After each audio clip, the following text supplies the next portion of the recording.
Hello hello विद्यार्थी मित्रों, good morning.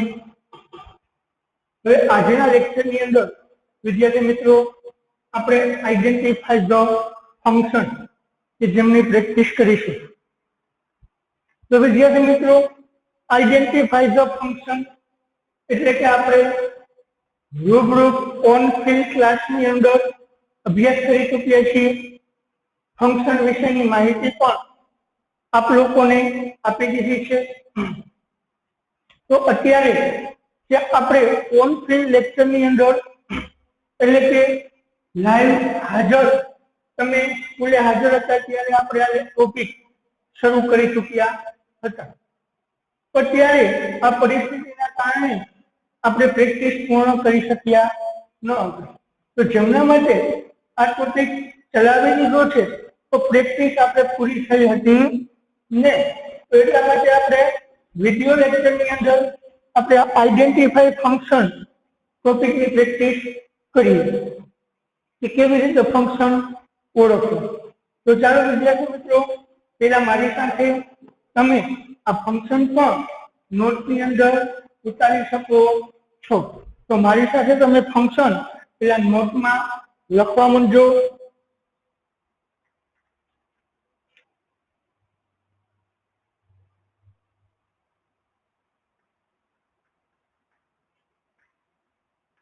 expressing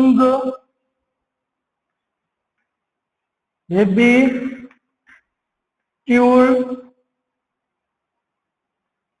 past tense, expressing choice,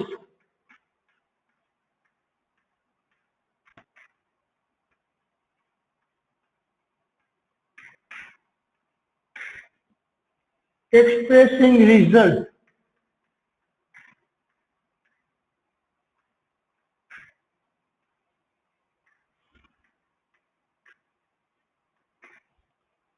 showing time,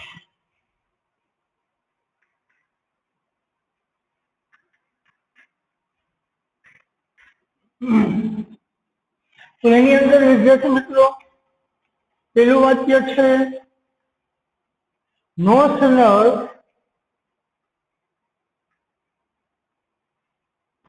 did the last bell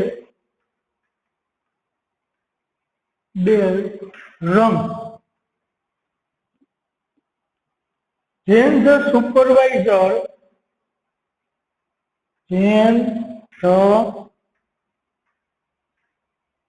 supervisor started collecting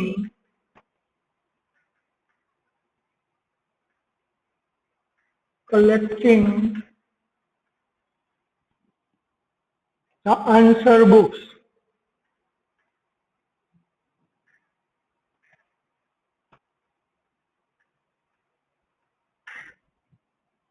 ત્યાર પછી I am too dull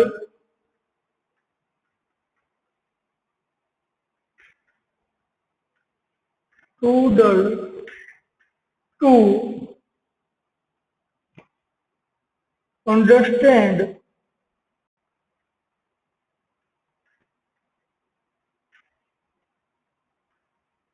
your comment. She could not either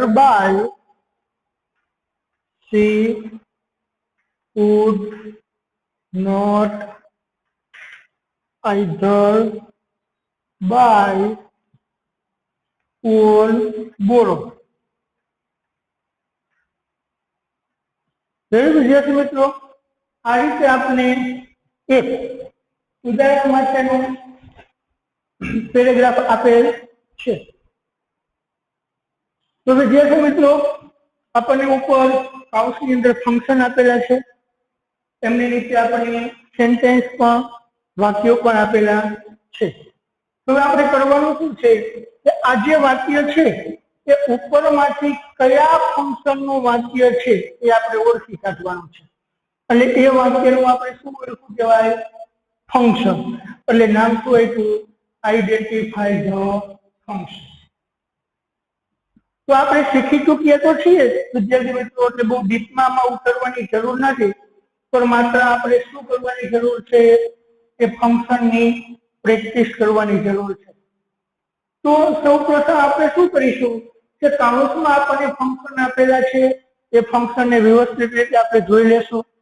કયું function છે, એ ફંક્શનનો ગુજરાતીમાં અર્થ શું થાય? એક છે એક્સપ્રેસિંગ હેબિટ્યુઅલ પાસ્ટ ટેન્સ, એટલે કે ભૂતકાળની ટેવો. એક્સપ્રેસિંગ ચોઇસ, એટલે કે પસંદગી રજૂ કરવી. એક્સપ્રેસિંગ રિઝલ્ટ, એટલે કે પરિણામ રજૂ કરવું. શોવિંગ ટાઈમ, એટલે કે સમય દર્શાવ. તો હવે આપણે જોઈએ તો વિદ્યાર્થી મિત્રો, આ જે ફંક્શન ઓળખવાનું છે એમાં આપણે બે રીતે ઓળખી શકીએ છીએ. એક તો આપણે આગળ ચર્ચા કરી હતી કે કોઈ પણ ફંક્શન માટે એ ચોક્કસ યોગ્ય ગ્રામરના ટોપિકનો ઉપયોગ થયેલો હોવો જોઈએ. એટલે કે ગ્રામરના ટોપિક ઉપર પણ આપણે ફંક્શન ઓળખી શકીએ. જે મેં તમને લખાવી પણ દીધેલા છે કે કયા ફંક્શનની અંદર કેવા પ્રકારના ગ્રામરના ટોપિકનો ઉપયોગ થાય છે. બીજી વાત કે આપણે એમના ગુજરાતી ઉપર પણ નક્કી કરી શકીએ કે જ્યારે સેન્ટેન્સનું આપણે ગુજરાતી કરીશું તો ગુજરાતીમાં એ વાક્યનો ભાવાર્થ કેવો ઉત્પન્ન થાય છે. એ વાક્યનો ભાવાર્થ મુજબ પણ આપણે શું નક્કી કરી શકીએ છીએ? એ ફંક્શન ઓળખી શકીએ છીએ. તો હું અપેક્ષા રાખું છું કે લગભગ દરેક વિદ્યાર્થી મિત્રોએ મેં અગાઉ તમને લખેલા ફંક્શન, એમનો અર્થ અને કયા ફંક્શનની અંદર ગ્રામરનો કયો ટોપિકનો ઉપયોગ થાય છે આ બધું જ લખેલું હશે અને પાકા કરી લીધા હશે. કદાચ જો વિદ્યાર્થી મિત્રો પાકા ન થયા હોય તો આજે મેં તમને લખાવેલા છે કયા ગ્રામરના ટોપિકનો ઉપયોગ થાય છે કયા ફંક્શનની અંદર, તો એક વખત વાંચી લેજો અને ફરી પાછા અત્યારે પહેલા એમને પાકા કરી લેજો કે ભાઈ હેબિટ્યુઅલ પાસ્ટ ટેન્સ છે તો હેબિટ્યુઅલ પાસ્ટ ટેન્સ દર્શાવવા માટે આપણે કયા ગ્રામરના ટોપિકની જરૂર પડે. ચોઇસ છે તો ચોઇસ માટે આપણે કયા ગ્રામરનો ટોપિક વાપરી શકીએ. આ બધું જ મેં તમને લખાવેલું છે. તો એમને જો પાકું ન થયું હોય તો પાકું કરી લેજો અને પછી પ્રેક્ટિસ કરજો, જેથી કરીને તમને સરળતા રહેશે. તો ચાલો આપણે અહીં બંને રીતે ગ્રામરના ટોપિક અને ગુજરાતી બંને કરી અને ફંક્શન ઓળખવાનો પ્રયત્ન કરીએ. તો પહેલું વાક્ય છે no sooner did the last bell rang. જેવો જ કે છેલ્લો બેલ વાગ્યો કે the supervisor started collecting the answer sheet. સુપરવાઇઝરે તે આન્સર શીટો કલેક્ટિંગ એટલે એકઠું કરવાનું શરૂ કર્યું હતું. સમજાવો વિદ્યાર્થી મિત્રો ગુજરાતીમાં ભાવાર્થ શું છે? જેવો કે પેલો બેલ વાગ્યો કે સુપરવાઇઝરે તે આન્સર શીટ એકઠી કરવાનું શરૂ કર્યું હતું. તો આ વાક્યમાં કેવો ભાવાર્થ દર્શાવે છે? ગુજરાતી ઉપર આપણને ખ્યાલ આવે કે બેલ વાગ્યો એટલે પછી તરત ક્રિયા થઈ, એટલે એક ક્રિયા પૂરી થયા પછી બીજી ક્રિયા પૂરી થઈ એટલે સમય દર્શાવે. ક્યારે આન્સર શીટ લીધી? બેલ વાગ્યો પછી, તો સમય દર્શાવ્યો. તો આ રીતે ગુજરાતી ઉપર સમય દર્શાવે તો સમય દર્શાવે તો કયું ફંક્શન થયું? બરાબર, તો કે આપણે ટાઈમ, એક્સપ્રેસિંગ ટાઈમ. તો આ રીતે તમે ગુજરાતીના ભાવાર્થ ઉપર પણ ઓળખી શકો છો. અને બીજું કે મેં તમને કીધું સમય દર્શાવવા માટે વિદ્યાર્થી મિત્રો આપણે ખાસ કરીને no sooner, as soon as, hardly when, after, before, when, while આવા બધા જ ગ્રામરના ટોપિકનો ઉપયોગ થાય છે. એટલે કે નો સુનરનો ઉપયોગ થયો છે તો નો સુનર ક્યારે વપરાય? એક ક્રિયા પૂરી થયા પછી તરત જ બીજી ક્રિયા ચાલુ થતી હોય એટલે નો સુનર છે એટલે પણ શું દર્શાવીએ? સમય. તો વિદ્યાર્થી મિત્રો આપણે એનો જવાબ લખીએ તો ખાસ ધ્યાન રાખજો વિદ્યાર્થી મિત્રો, 12માની બોર્ડની એક્ઝામની અંદર તમે એનો જવાબ ડાયરેક્ટ લખશો તો જવાબ માનીને ગણવામાં આવશે નહીં. તમને મેં લાઈવમાં પણ શીખવાડી દીધું છે, સમજાવ્યું હતું, પણ છતાં ઘણા વિદ્યાર્થીઓ હજી ભૂલો કરે છે. ખાસ ધ્યાન રાખો, સીધો ડાયરેક્ટ જવાબ લખવો નહીં. તમે જે વાક્યનો જવાબ લખો છો તો પેલા જે વાક્ય આપણને સેન્ટેન્સ આપેલું છે એ લખવાનું ફરજિયાત. દાખલા તરીકે કેવી રીતે, તો કે હું લખું છું પેલું વાક્ય, તો પેલા જે વાક્ય છે એ લખવું ફરજિયાત. નો sooner did the last bell rung then the supervisor started collecting the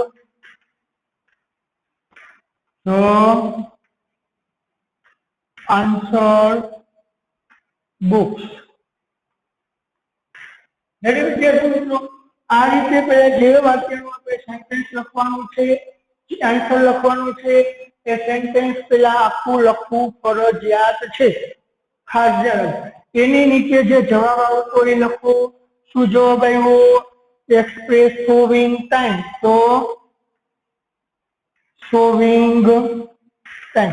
આ રીતે ફરજિયાત તેમનો જવાબ લખવાનો છે.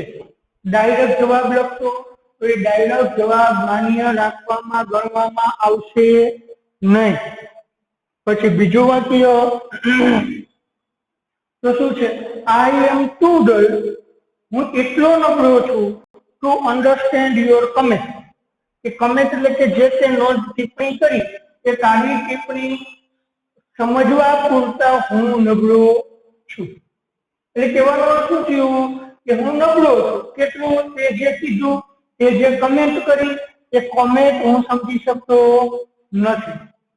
તો હવે નબળો છું એના કારણે કોમેન્ટ સમજી શકતો નથી, એટલે એનું પરિણામ આવ્યું. તો પરિણામ દર્શાવતું થયું. ગ્રામરના ટોપિક ઉપર આપણે ખ્યાલ આવે કે ટૂંકુવાળી વાક્ય રચના છે. તો ટૂંકુવાળી વાક્ય રચના શેના માટે વપરાય? રિઝલ્ટ દર્શાવવા માટે. શેના માટે વપરાય? રિઝલ્ટ દર્શાવવા માટે. તો આ વાક્યની અંદર શું આવશે વિદ્યાર્થી મિત્રો? Showing result. તો પાછું એ વાક્ય પહેલા લખો. I am too dull to understand your comment.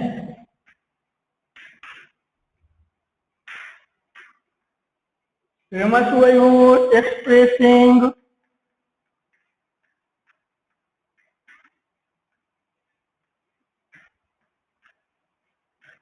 Result.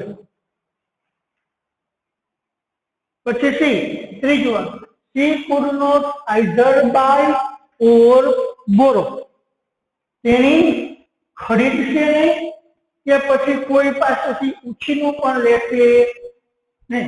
Sorry, either છે કાં તેણી ખરીદશે કાં તો તેણી કોઈ પાસેથી ઉછીનું લેશે. તો વિકલ્પ આવ્યો. તો વિકલ્પો એટલે શું આવ્યું? પસંદગી. તો શું થશે? She could not either buy or borrow. તો શું આવશે? Expressing choice.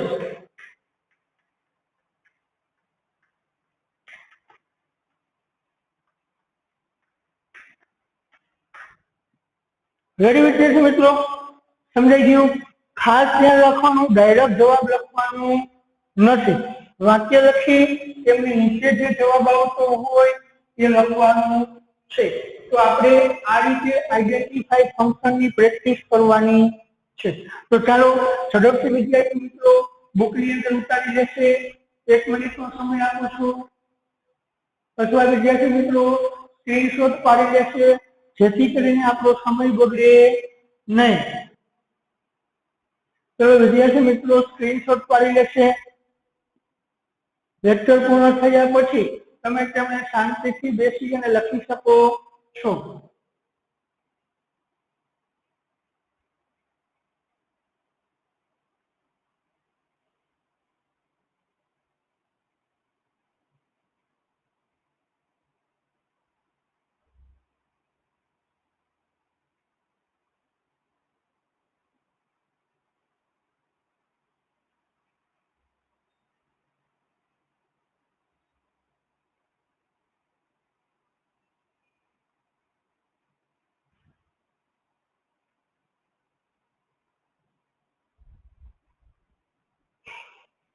ત્યારબાદ વિદ્યાર્થી મિત્રો હું બીજું ઉદાહરણ માટેનું ઉદાહરણ લખું છું, તો તમે મારી સાથે એ ઉદાહરણ લખી શકો છો.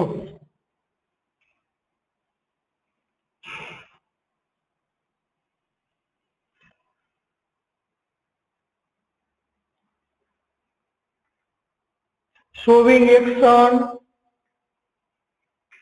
showing action, showing result, showing result, showing contrast,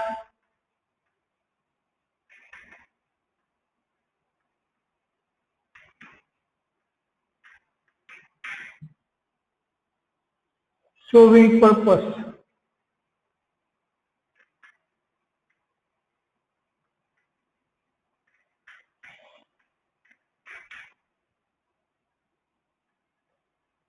એમના માટેનું પહેલું વાક્ય, in spite of being poor, he was eager to study more. He was eager to study more. Teacher took બીજું, the teacher took a chalk and wrote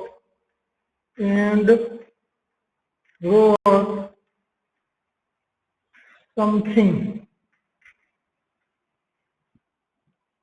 on the blackboard.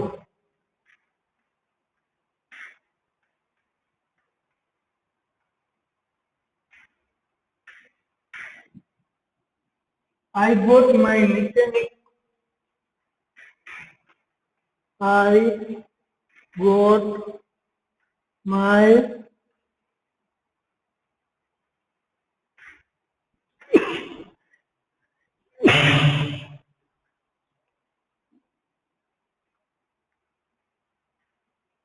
mechanic to repair my bike.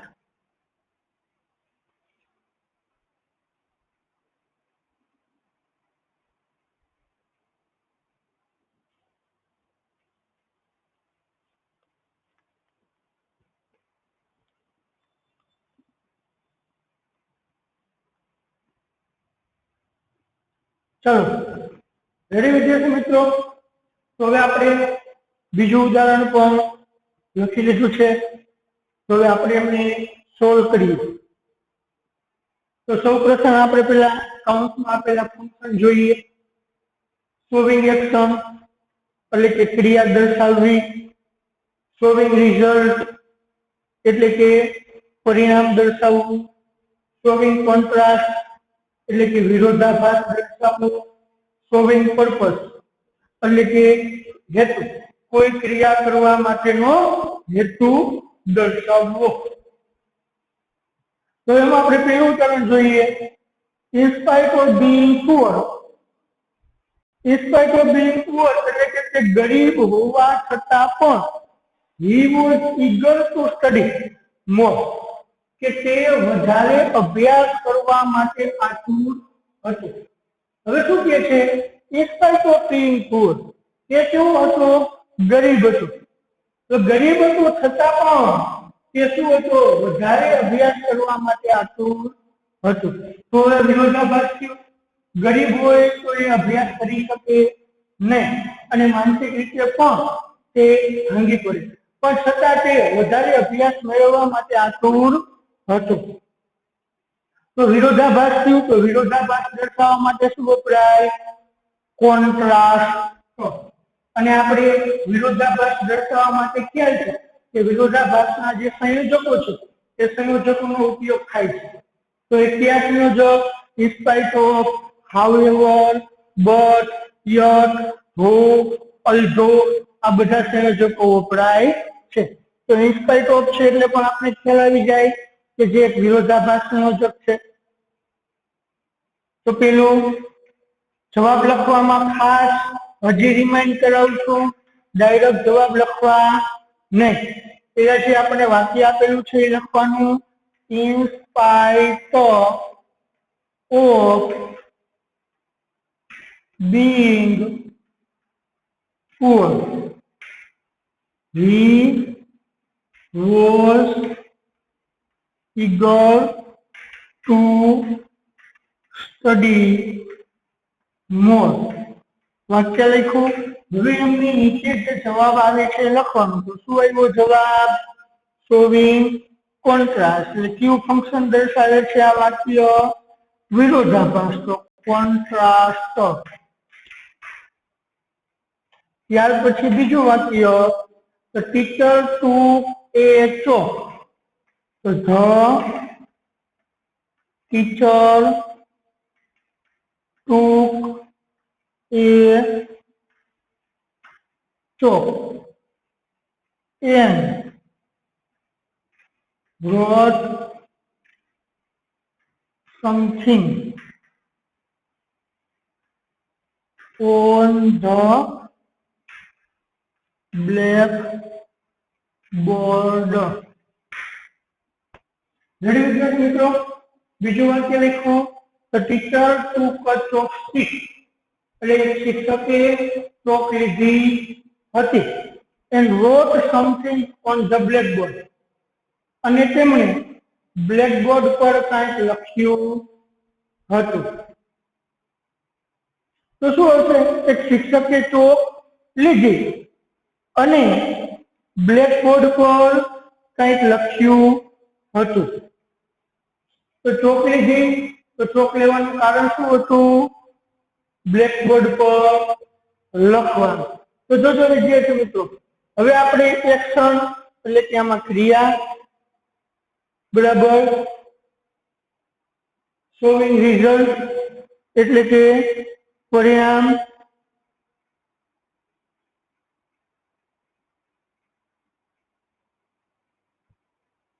અને showing purpose એટલે હેતુ. તો ચોક લીધી એટલે લેવાની ક્રિયા, પછી લખ્યું તો લખવાની ક્રિયા. આ બે શું છે? ક્રિયા થઈ. ચોક લીધી હતી અને તેમણે બ્લેકબોર્ડ પર લખ્યું હતું. તો શું આવશે? એક્શન. ક્રિયા થઈ તો શોવિંગ એક્શન. ત્યાર પછી ત્રીજું, I got my mechanic to repair my bike. એટલે કે મેં મારો બાઇક એ રિપેર કરવા માટે મિકેનિકને આપ્યું હતું. શું કર્યું હતું? મેં મારું બાઇક રિપેર કરવા માટે મિકેનિકને આપ્યું હતું. તો કોઈ ક્રિયા કરવા માટેનું હેતુ થયું. કોને આપ્યું? મિકેનિક. શા માટે આપ્યું? રિપેર કરવા માટે. રિપેર કરવાનો હેતુ થયું. તો શું આવશે? શોવિંગ